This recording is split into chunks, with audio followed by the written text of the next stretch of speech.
ஓம் ஹ்ரீம் பைரவி க்ளாம் ஹ்ரீம் ஸ்வாஹா. வணக்கம். நிறைய பேர் வந்து அஸ்ட்ராலஜில இருப்பாங்க. ஆனா யார் உண்மையான ஜோதிடர்?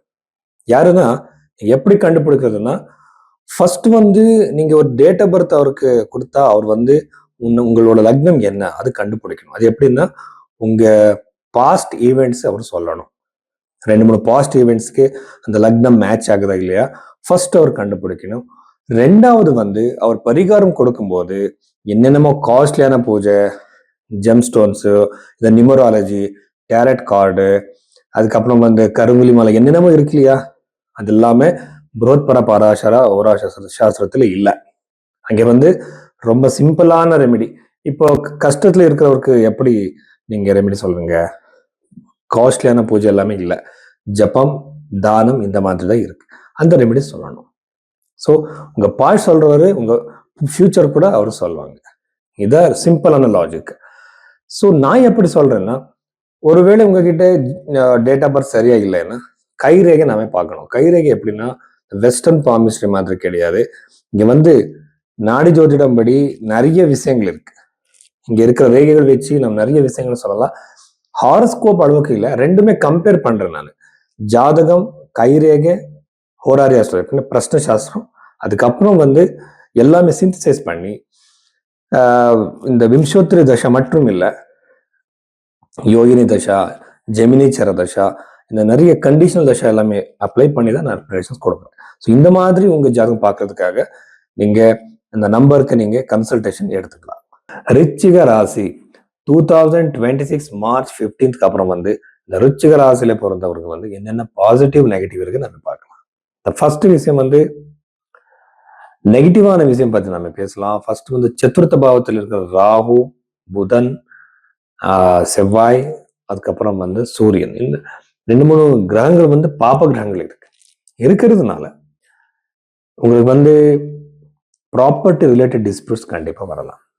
ப்ராப்பர்ட்டி ரிலேட்டட்னா லீகல் டிஸ்பியூட்ஸ் ஆயிருக்கலாம். இங்க பூர்வீக சொத்துன்னா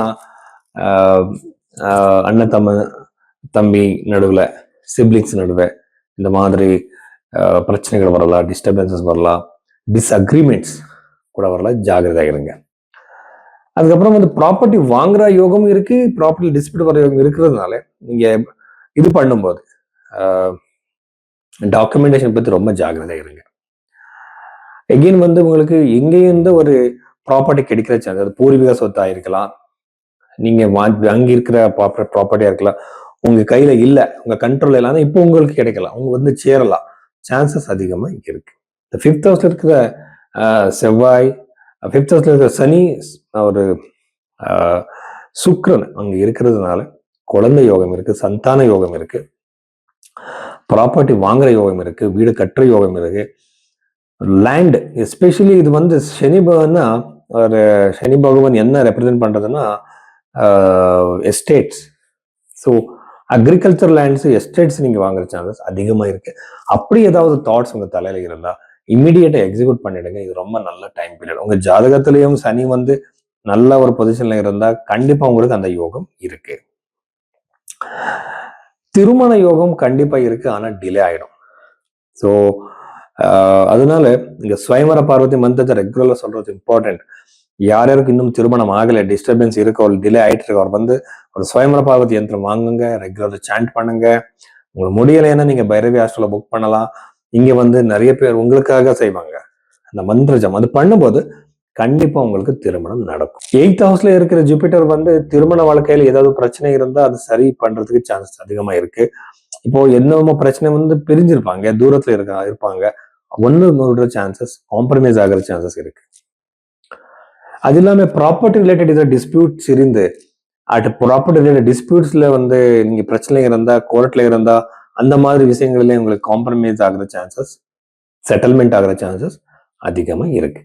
10வது வீட்டுல இருக்கிற கேத்துனால கண்டிப்பா கரியர்ல, ஜாப்ல நீங்க நினைச்சிட்டு இருக்கிற அளவுக்கு ப்ரோக்ரஸ் இருக்காது, பிரச்சனை வரலாம். ஸோ இந்த இருக்கிற ஜாப்ல இருந்துடுங்க. ஸோ அது சேஞ்ச் பண்ணாதீங்க இந்த டைம் சரியாகிற வரைக்கும். ஏன்னா விட்டுட்டு சடனா சேஞ்ச் பண்றது ரொம்ப நல்லது கிடையாது, ப்ரோக்ரெசிவா கூட இல்லை. இருக்கிற ஜாபே போற சான்சஸ் இருக்கு அதிகமா, இதுக்குன்னு கேத்து இருக்கிறதுனால. பட் நீங்க பயப்படுறதுக்கு ஒண்ணும் இல்லை, ஜாதகம் இன்னொரு தடவை செக் பண்ணிட்டு தசா பீரியட்ல எங்க கேத்து ஏதாவது இருக்கா, 10th ஹவுஸ் ஏதாவது அஃப்ளிக்ஷன்ஸ் இருக்கா, தசாம்சம் எப்படி இருக்கு எல்லாமே பார்த்து தான் நான் சொல்ல முடியும். ஆனா ஜென்ரலா சொல்லும்போது கரியருக்கு பிரச்சனை கண்டிப்பா இருக்கு, ஜாகிரதை இருங்க.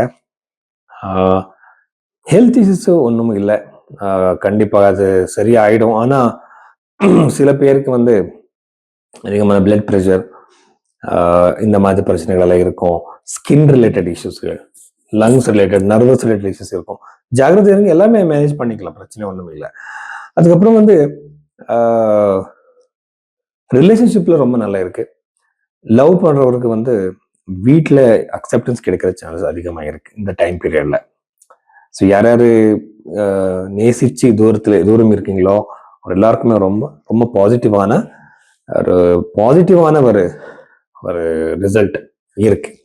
ஸோ ஸ்டூடெண்ட்ஸுக்கு ரொம்ப நல்லது. டெக்னிக்கல் எஜுகேஷன் யார் பண்றீங்களோ அவர் எல்லாருக்குமே நல்ல ப்ரோக்ரஸ் இருக்கு. நன்றி.